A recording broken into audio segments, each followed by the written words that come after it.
Video number 104 from MythoReligio series, Book 4. Forbidden Archaeology, Part 2. Million-years-old man-made artifacts.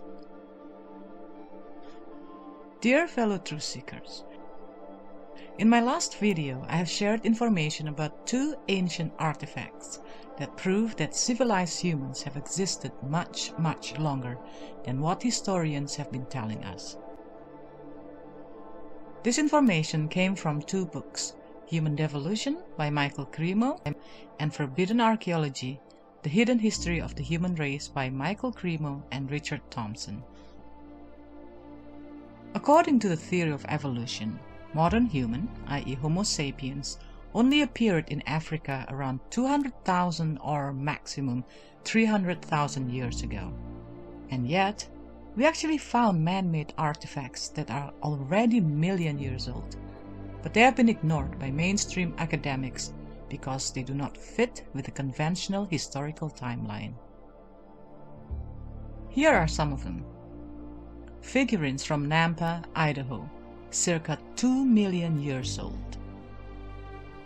A small human image, skillfully formed in clay, was found in 1889 at Nampa, Idaho, America. The figurine came from the 300-foot level of well boring and dated to be of Plio-Pleistocene age, about 2 million years old. G.F. Wright noted, "The image is about 1.5 inches long, circa 3.8 centimeters, and remarkable for the perfection with which it represents the human form." It was a female figure and had the lifelike lineaments in the parts which were finished that would do credit to the classic centers of art. Upon showing the object to Professor F.W. Putnam, wrote Wright, he at once directed attention to the character of the incrustation of iron upon the surface as indicative of a relic of considerable antiquity. There were patches of anhydrous red oxide of iron in protected places upon it, such as could not have been formed upon any fraudulent object. But humans were not supposed to evolve on this planet 2 million years ago. So, who created or left this artifact in Earth's distant past? Carved shell from the Red Crag, England, circa 2 and 2.5 million years old. In a report delivered to the British Association for the Advancement of Science in 1881, H. Stoops, FGS, Fellow of the Geological Society, described a shell, the surface of which bore a carving of a crude but unmistakably human face.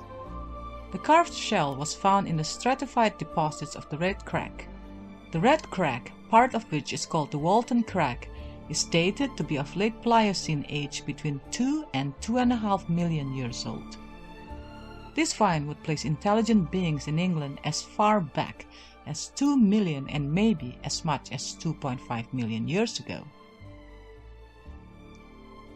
One should keep in mind that in terms of conventional paleoanthropological opinion, one does not encounter such works of art until the time of fully modern Cro-Magnon man in the late Pleistocene, about 30,000 years ago.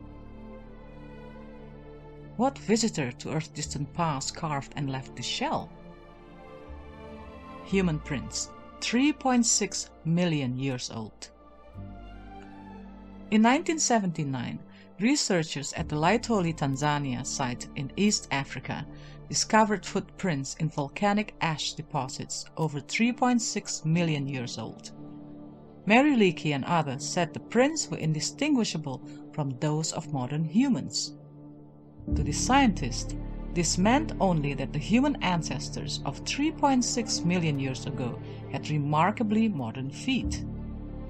But according to other scientists, such as physical anthropologist R. H. Tuttle of the University of Chicago, fossil foot bones of the known Australopithecines of 3.6 million years ago show they had feet that were distinctly ape-like.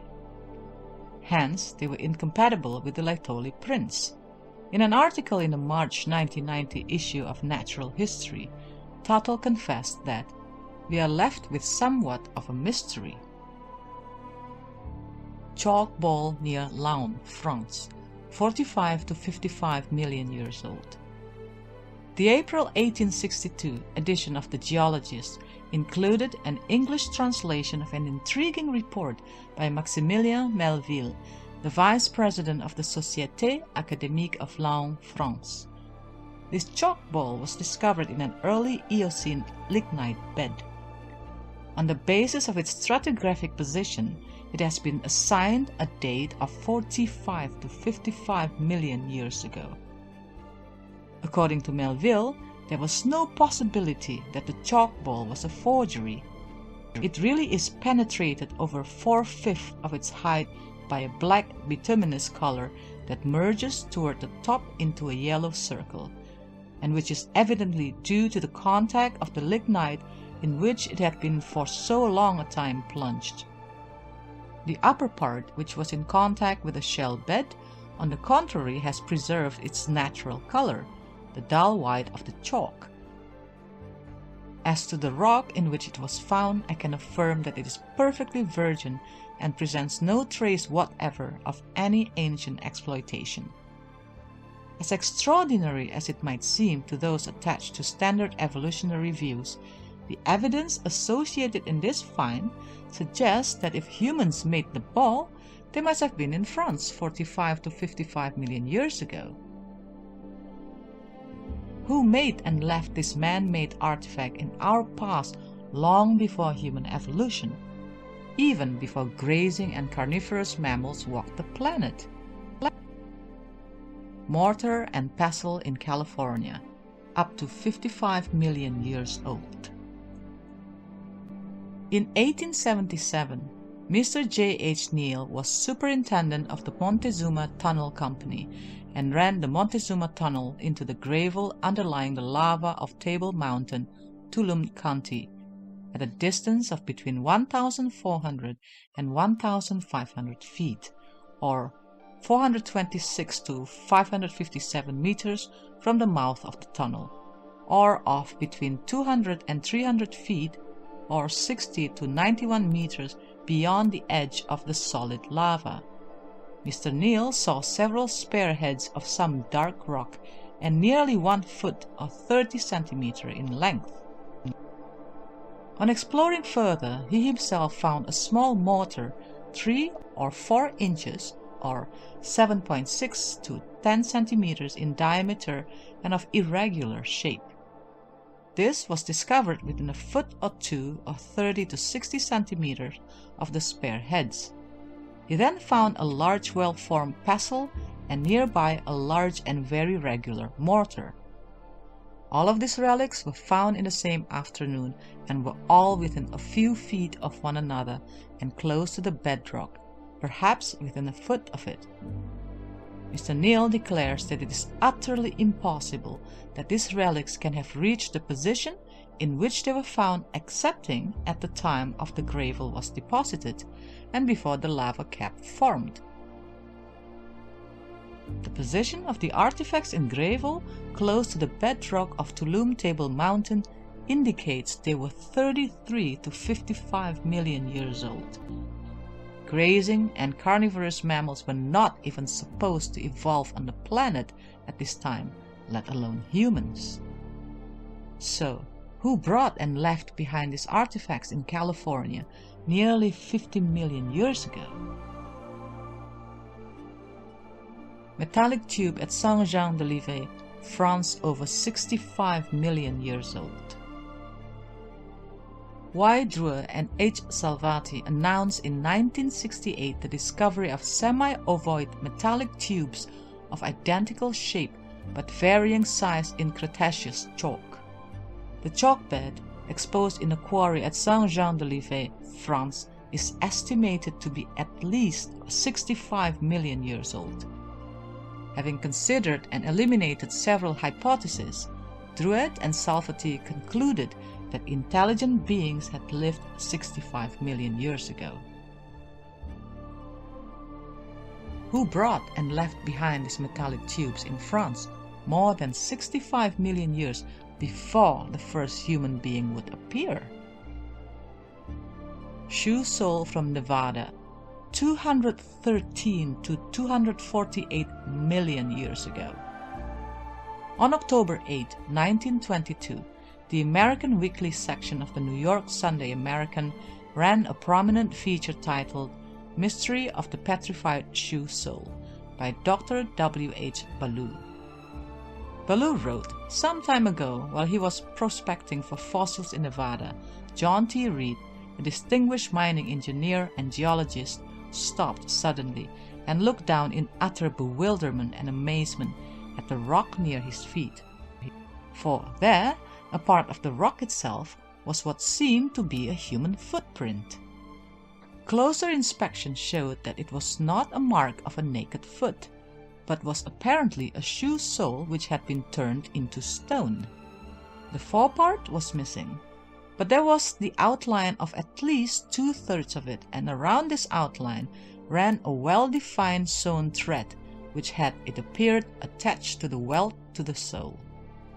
Further on was another line of sewing, and in the center, where the foot would have rested had the object really been a shoe sole, there was an indentation exactly such as would have been made by the bone of the heel rubbing upon and wearing down the material of which the sole had been made."